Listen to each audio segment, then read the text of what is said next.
Hello, I'm Shirley, a 31-year-old office worker. A year ago, I married Mason, a man I met on a blind date. After a year and a half of dating, he proposed. It had always been my dream to settle down, so I accepted, even though it felt a bit rushed. Reflecting now, I realize I should have approached things with more caution. Shortly after our wedding, Mason made the surprising decision to change jobs. When I asked him why, he explained that his previous role hadn't allowed him to showcase his talents. To my shock, he had already resigned and planned to leave his job at the end of the month. He quickly secured a new position, but it paid less than his previous one. Initially, I wasn't too worried because I was employed too. However, soon after, Mason began insisting that I quit my job. I might have considered it if his new salary could support us both, but it was lower, and he kept promising it would increase soon without any clear timeline. Quitting under such uncertain financial circumstances felt reckless. We relied on my income to save and cover our basic expenses, like rent and car payments. It simply wasn't feasible to depend solely on Mason's reduced salary. One evening, Mason confronted me with divorce papers, seemingly to intimidate me. "You know I'm ready for this whenever," he declared. I urged him to calm down and reconsider his words. Unfazed, he retreated to his room. This confrontation made me reflect on the hasty decisions and unexpected twists that had come since meeting him. I told Mason I wouldn't quit my job until his salary improved. He seemed to accept this at first, but the topic kept resurfacing. Every time he brought it up, I reiterated my stance. Now, a year into our marriage, his salary hadn't changed, yet he continued to press the issue. "When are you going to quit?" he would ask. Though I often wanted to snap back sarcastically, I restrained myself, knowing our financial stability hinged on my income. If quitting was so important to him, I felt he should focus on advancing his own career. As time passed, I began to understand why Mason was so adamant about me leaving my job. This became especially clear during our visits to his parents. Whenever we were with his mother, Martha, Mason would express his desire to ease her burdens. She would thank him, and then he would look at me pointedly, as if urging me to resign. He claimed his mother needed help, but Martha was far from helpless. She was active, healthy, and even had a part-time job that supported her hobbies and social life. It became evident that she didn't need my assistance. Yet Mason persisted. "If only one of us could be home during the day, we could check on Mom regularly," he once suggested out of nowhere. It sounded overwhelming and unnecessary. When I asked him what exactly he expected me to do, he listed mundane tasks like housework and errands. It was clear he had specific ideas about my role, yet none warranted abandoning my career. This ongoing cycle of requests was exhausting. I needed Mason to recognize that while I was willing to support his family when necessary, quitting my job without a valid reason was not a decision I could make lightly. "But Martha has her part-time job and spends most of her days out with friends, right?" I countered when he suggested I handle housework during the day. His response left me baffled. Was he suggesting I become his mother's maid? Mason seemed more concerned with maintaining a particular image in front of his parents than addressing the reality of the situation. If he was so eager to care for them, why wasn't he tackling the household chores himself? Despite his insistence, I stood firm in my decision not to quit my job. I also chose to limit my visits to my in-laws, making an effort to see them only during major holidays. In reflecting on these visits, I noticed a pattern. Mason often delegated tasks to me. He would ask me to tidy up, assist his mom, or run errands. I pushed back against these requests. When he suggested I go to the store, I would retort, "Don't you know this area better than I do?" His response was always that it wouldn't look right for him to do it himself, a rationale that felt both puzzling and manipulative. It seemed he was more focused on controlling the situation and maintaining an image of familial care than genuinely caring for either his parents or me. Over time, my perception of Mason shifted. It seemed he was more invested in appearances than in true affection or respect for me. When I finally confronted him, asking why he didn't help out or consider quitting his job to care for his mother, his reaction was revealing. He looked disgusted and uncomfortable, saying, "That's not something I'm supposed to do. I'm giving you these instructions so my mom will think you are a considerate, useful wife. I hope you realize how kind I am to you." His words laid bare his intentions. He wanted to offload all the demanding tasks onto me and present himself as virtuous for doing so. But I am not his servant or subordinate, nor do I deserve to be disrespected in front of my in-laws. It became increasingly clear that Mason's priorities were skewed, valuing appearances over genuine partnership and support.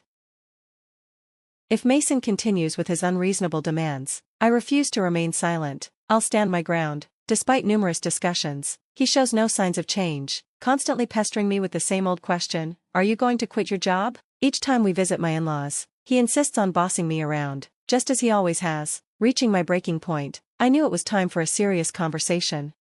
"We need to talk about our future," I began, hoping to steer the discussion toward something productive. What are you trying to say? Mason snapped, clearly irritated. I'm honestly fed up. I'm tired of you nagging me about quitting my job, and I'm exhausted from the pressure to care for Martha. I laid out my concerns. Why do you feel that way? You're my wife. It's your responsibility to help take care of your husband's parents. He shot back. But isn't it a bit much to place that burden entirely on me? Shouldn't you, as their son, be responsible for helping with housework and looking after your parents in the first place? I challenged his outdated views. Absolutely not. It's the wife's job to do it. Are you saying you don't care about family? Mason accused, his frustration evident. I'm disappointed to hear you say that. Sensing a chance to highlight the double standard, I pressed. Let me ask you this, how have you been caring for my parents? If I asked you to look after them, would you do it? Mason stared at me blankly, clearly not grasping the connection. What do you mean? Why should a husband take care of his wife's parents? So, does that mean you won't care for my parents now or ever? I pressed, trying to underscore his inconsistency. The responsibilities for each set of parents are completely different, he replied, missing my point entirely. What difference does that make? I asked, my frustration growing. I didn't realize you were so oblivious. It's like talking to my old boss. I continued, disheartened by Mason's lack of understanding. What are you talking about? Mason asked, confusion etched on his face. I'm saying that your parents should come first, and you should also take care of my parents, I explained, trying to stress the importance of mutual support and shared responsibilities. Frustrated, I added, so you only prioritize your own family by blood? I'm incredibly disappointed in you. I won't be visiting your parents anymore. Why would you do that? Enough is enough. I'm the one who wants you to stop this nonsense, he retorted. No way. How dare you talk back to me? My mom is right, Mason shot back, his temper rising. Ha, Mom said you're a badly behaved wife. That's why she gave me this. He pulled a piece of paper from his bag, revealing divorce papers. What? You had divorce papers ready? I was taken aback, but Mason appeared almost proud. See? I scared you, didn't I? I'm prepared for this anytime, so think about what you just said, he said smugly before retreating to his room. Unbelievable. How can Mason be so selfish? That triumphant look on his face, it's obvious those divorce papers are just a threat to make me comply, and with Martha involved, my suspicions deepened. Mason is acting like a puppet for his mom, trying to control me while following her orders. It's absurd. I won't let him manipulate me like this. How can he not see that our marriage is falling apart? His ignorance just frustrates me even more. Mason had already filled out the divorce papers and handed them to me, signed with witnesses, including Martha and his friends. This meant I could file them whenever I chose. The next day, after Mason left for work, I filled out the divorce papers and submitted them to the city office. To be safe, I also filed a notice of non-acceptance for the marriage certificate. I called my parents to explain the situation, anticipating that Mason might threaten to file a marriage certificate on his own. Initially shocked by my decision, they quickly rallied to support me. Outraged by Mason's behavior, they offered to help me move my things. I took a leave from work, and my parents came over to help relocate my belongings to their house while Mason was away. I decided to stay with my parents for a while. For the first time in ages, I felt truly comfortable and at ease in their home. Reflecting on my marriage, I realized that Mason had never pulled his weight around the house. I was the one cooking dinner after long workdays and managing all the cleaning and laundry on my days off. On top of that, he expected me to care for his parents, which was simply unfeasible. That evening, Mason called, probably just back from work. Hello? Hey, where are you right now? He asked. I'm at my parents' house, I replied. Why would you go back there without my permission? And where's all your stuff? Don't tell me you're staying the night, he demanded, his tone revealing surprise and entitlement. I almost laughed at how oblivious he was, thinking I was just staying overnight when I had taken most of my belongings. I'm not coming back, I said firmly. What are you talking about? Come back here and make me some food, he ordered. Make it yourself, I replied, ending the call. I couldn't entertain a conversation about divorce if he continued to dismiss me like that. I decided to wait for him to come to my parents' house and blocked his number for some peace. A week later, Mason showed up at my parents' home, flanked by his parents. They all wore serious expressions as we faced off in the living room, 3 against 3.